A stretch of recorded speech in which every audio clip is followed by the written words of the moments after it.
और आपको हंसी आएगी अगर मैं आपको बताऊंगी कि वहां से रिपोर्टिंग हो कैसे रही है। मतलब फिलिस्तीन तो जाने का सवाल ही पैदा नहीं होता।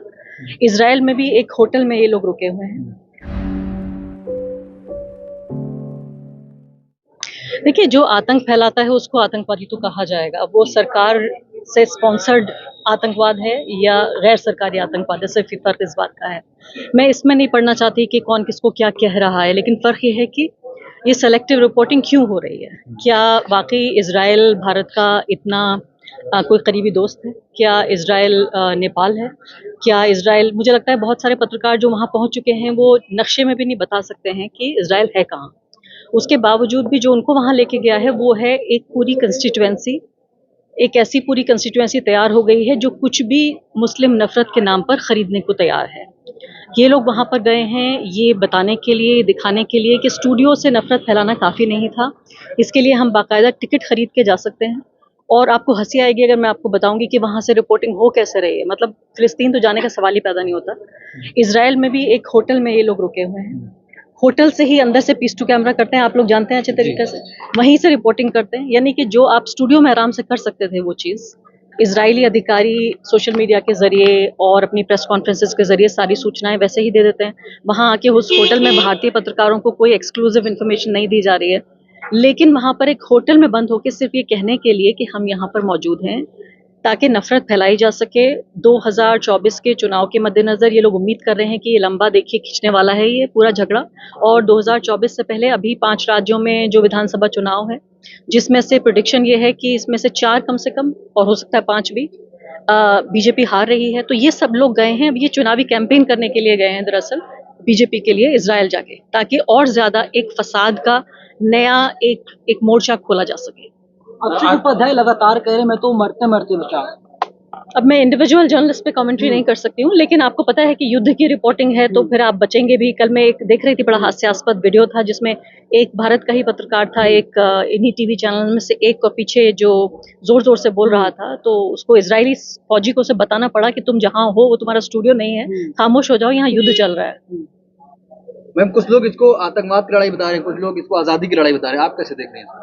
देखिए, पूरे तौर पे मैं कहती हूँ कि इसका जो टूल है वो अलग हो सकता है, लेकिन आज जो हमास ने किया वो एक बहस हो सकती है कि ऐसा करना चाहिए था क्या। जो फिलिस्तीन की आज़ादी का पूरा मुद्दा है, क्या उसे फ़ायदा पहुंचाया या नुकसान पहुंचाया। लेकिन ये नहीं भूल जाना चाहिए कि ये पूरी जो लड़ाई है ये 23 लाख फिलिस्तीनियों की लड़ाई है, ये कुछ 100 और कुछ हज़ार हमास की लड़ाई नहीं है। ये पूरी दुनिया में जो सिद्धांत हैं, सिद्धांत जो कि मानवता के सिद्धांत हैं, जो संयुक्त राष्ट्र के सिद्धांत हैं, वो तमाम संयुक्त राष्ट्र के तमाम डिक्लेरेशंस और संयुक्त राष्ट्र की तमाम जो संधियां हैं जिन पर हमारे जैसे देश ने भी सिग्नेचर किए हैं, ये उस सब के विरुद्ध है। वो ये कहता है कि एक व्यक्ति को अपनी पूरी आज़ादी के साथ रहने का हक है। जैसे महात्मा गांधी ने कहा था कि फिलिस्तीन उतना ही फिलिस्तीनियों का है जितना इंग्लिस्तान अंग्रेज़ों का है और जितना हिंदुस्तान भारतीयों का है। तो ये लड़ाई, ये संघर्ष 75 साल पुराना है और मुझे नहीं लगता कब तक चलेगा। मेरी नज़र में एक ऐसे व्यक्ति के तौर पर जो मानव अधिकारों को सबसे ज़्यादा मैं प्राथमिकता देती हूँ, मुझे लगता है कि ये पूरा मुद्दा 75 साल पुराना मुद्दा है। ये 4 दिन 5 दिन पुराना मुद्दा नहीं है। और ये मुद्दा है फिलिस्तीन के 23 लाख लोगों की आज़ादी और उनके बुनियादी अधिकारों। इजराइल ने कहा गाजा को खाली कर दीजिए, और हमारे प्रधानमंत्री मोदी इजराइल का समर्थन कर रहे हैं। प्रधानमंत्री मोदी ने जरूर ट्वीट किया है कि वो इसराइल का समर्थन कर रहे हैं, लेकिन आप विदेश मंत्रालय का वो पढ़िए जो उन्होंने स्टेटमेंट जारी किया है जिसमें कहा है कि फिलिस्तीन को अपने लिए पूरा अधिकार है। देश की जनता बहुत, आप दोनों चीजें पढ़िए। आप कहाँ जाए, देश की जनता समझ नहीं आ रहा, देश की जनता बहुत सस्पेंस में है, क्या करे।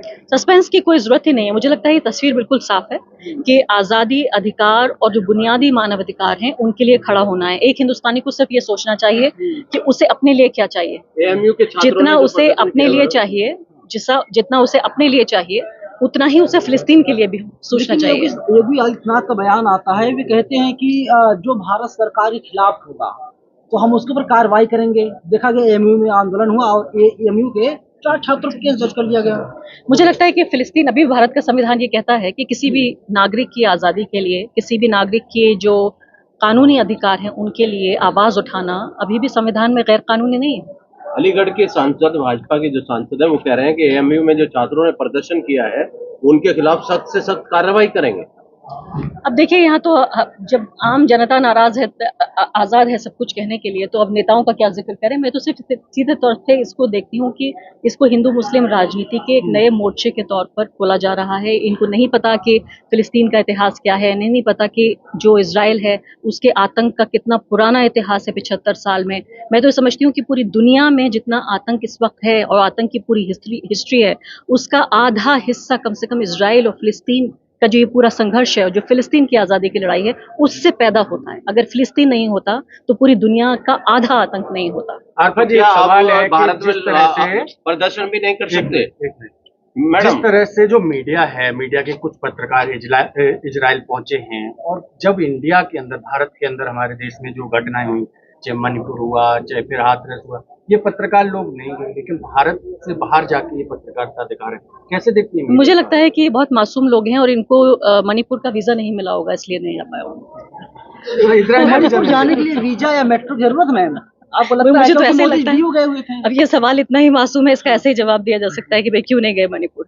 मोदी जी ने वीजा नहीं दिया जनता होगा। कंफ्यूज है भारत कि के नक्शे हम, में नहीं जैसे है। मोदी जी ने कहा है कि हम इजराइल के समर्थन में हैं, लेकिन कुछ लोग कह रहे हैं कि फिलिस्तीन सही है। तो जनता कंफ्यूज है कि किसका समर्थन करना चाहिए और कौन इसमें सही है, कौन इसमें गलत है। देखिए, आपको ना तो सरकार को सुनने की जरूरत है, ना ही आपको टीवी चैनल को सुनने की जरूरत है।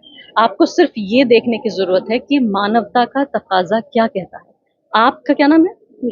निशा, आपको क्या चाहिए? एक इंसान के तौर पर, एक भारतीय के तौर पर आपको चाहिए कि आपको बुनियादी अधिकार होने चाहिए, आपके पास बुनियादी आज़ादी होनी चाहिए और आपको ये हक हो कि आप किसी भी तरह की पहचान के बावजूद आपको जीने का हक हो। सिर्फ इतना ही एक फिलिस्तीनी मांग रहा है। क्या आप इसके खिलाफ हो सकती है? तो यहाँ पे आप ये कह रहे हैं कि मतलब हमें फिलिस्तीन को सपोर्ट करना चाहिए, इजराइल को सपोर्ट नहीं करना चाहिए, जबकि दोनों की ही लड़ाई। आपने कहा कि अभी एक सवाल पूछा गया था कि फिलिस्तीन को आतंकवादी कहा जा रहा है। तो इसमें दोनों चीजों में कौन, मतलब मैं वही सवाल मेरा दोबारा से वही है कि इसमें हम किसको सही कहें और किसको गलत देखिए, कहें? फिलिस्तीन को मुझे नहीं लगता कोई आतंकवादी कह रहा है। हमास की आतंकवादी कहने पे बहस हो सकती है कि संयुक्त राष्ट्र ये कह रहा है, कहता है कि भाई हमास जो है वो डेजिग्नेटेड टेररिस्ट ग्रुप है। अब टेररिज्म की डेफिनेशन क्या होती है? टेररिज्म की बुनियादी डेफिनेशन ये है कि अगर कोई अपने राजनीतिक उद्देश्य से हिंसा का इस्तेमाल करता है, वो आतंकवाद है। तो हमास जो कर रहा है, हमास ने जो मासूम वहाँ इजरायली लोगों की हत्या की, वो आतंकवाद की श्रेणी में आता है। लेकिन इसके साथ साथ इसी सांस में, इसके बिना ये वाक्य पूरा नहीं होगा कि जो इजराइल कर रहा है 75 साल से, वो लगातार आतंकवादी कार्रवाई है जो हमास के मासूम लोगों के ऊपर कर रहा है। तो हमास के गुनाह लिखने का समय तो है ये, लेकिन जो पूरा एक नरसंहार का 75 साल का इतिहास है इजराइल का, उसके बिना हमास की नाइंसाफी की कहानी नहीं लिखी जा सकती। मैम, जिस तरीके से गाजा का बिजली, पानी और इंटरनेट भी बंद कर दिया गया, पत्रकार के तौर पर आप कैसे देख रही हैं? तो भारतीय मीडिया का कोई भी इसको नहीं उठा रहा है कि इजराइल ने कहा गाजा गाजा को खाली रोक दिया कर गया है। दीजिए। मुझे तो लगता है कि दुनिया के इतिहास में ये काले अक्षरों में लिखा जाएगा। हॉलोकॉस्ट की आपने कहानियां सुनी होंगी।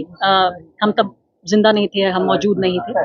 मैं समझती हूँ कि जो यहूदियों के साथ 1930 और 40 के दशक में जो जर्मनी में हुआ, आज वही लोग जो सबसे ज्यादा प्रताड़ित थे, जिनके ऊपर ये प्रताड़ना हुई, ये जुल्म हुआ, इत्तेफाक देखिए आप, ये बहुत दुखद इत्तेफाक है कि वही लोग आज हॉलोकॉस्ट कर रहे हैं फिलिस्तीन के लोगों के ऊपर। इससे कम इसको नहीं आंका जा सकता। हमने हॉलोकॉस्ट की कहानियां पढ़ी थी, आज अपने सामने हम हॉलोकॉस्ट होता हुआ देख रहे हैं। Ma'am, Thank you. एक लास्ट सवाल है। जिस तरह से जो पत्रकार वहां पर पत्रकारिता कर रहे थे, उनकी कई की हत्या हो चुकी, 2 से 3 की, लेकिन जो भारतीय पत्रकार गए हैं उनको वॉर जोन की तो ट्रेनिंग भी नहीं है।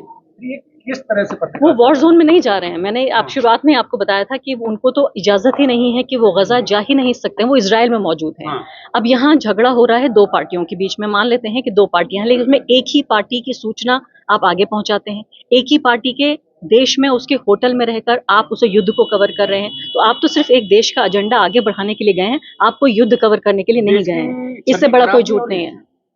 अब भारतीय मीडिया तो एक मजाक हो ही चुका है। आपको ये भी मालूम होगा कि पूरी दुनिया में इस वक्त पूरे जो वेस्टर्न मीडिया के लोग हैं, जो फैक्ट चेकर्स हैं, वो ये हैरान हैं कि आखिर वो फैक्ट चेकिंग बाकी जगहों पे तो कर रहे हैं, लेकिन ये हिंदुस्तानी लोग फेक न्यूज़ क्यों फैला रहे हैं? सिर्फ फैला नहीं रहे हैं, बना भी रहे हैं। क्रिएशन ऑफ फेक न्यूज़, यानी इजराइल और हमास के इस पूरे युद्ध में भारतीय मीडिया फेक न्यूज़ को क्रिएट कर रहा है। लेकिन इससे इंटरनेशनल इफेक्ट पड़ेगा ना? इंटरनेशनल बदनामी हो रही है और लोग ये सोच रहे हैं कि पूरी दुनिया में जो सबसे बड़ा लोकतंत्र है और सबसे बड़ी आबादी वाला देश भी है, वहाँ ये देखिए कि आप सच्ची खबरें तो दूर की बात है, फेक न्यूज़ फैलाना भी दूर की बात है, बनाई जा रही है। जो भारत के अंदर हुआ करती थी वो विश्व पटल पे पहुंच गई है। हाँ, हंस रहे हैं लोग कि देखिए कि ये भारत का मीडिया है। खबरों में बने रहने के लिए फोरम 4 को सब्सक्राइब करें और नोटिफिकेशन पाने के लिए बेल आइकन दबाएं।